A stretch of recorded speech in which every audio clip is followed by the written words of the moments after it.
سجدہ اللہ کے سوا کسی کو نہیں، بلکہ رکوع بھی نہیں ہے۔ اور اب تو یہ کہ جھکنے سے بھی ہمیں روک دیا گیا ہے، اگرچہ ایک تھوڑا سا تو ہوتا ہے، کوئی آپ کے بزرگ آئے ہیں تو ان سے ملتے ہوئے خود بخود انوالنٹریلی آپ کا ارادہ نہیں ہوتا تب بھی کچھ تھوڑا سا انسان جھکتا ہے۔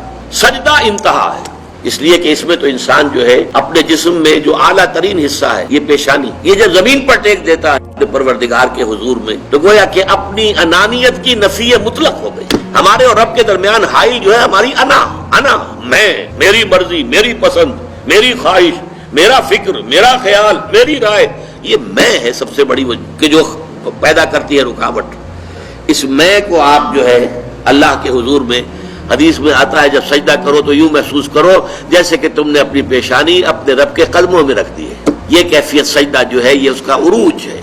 اس لیے حضور نے فرمایا اقرب ما یکون العبد الی اللہ فی السجود، بندہ قریب ترین جو ہوتا ہے اپنے رب سے وہ سجدے کی حالت میں ہوتا ہے۔ اس کی نفسانیت اور اس کی انانیت کی نفی مطلق ہو گئی، اب درمیان میں کوئی شے حائل نہیں ہے، تو قریب ترین ہو۔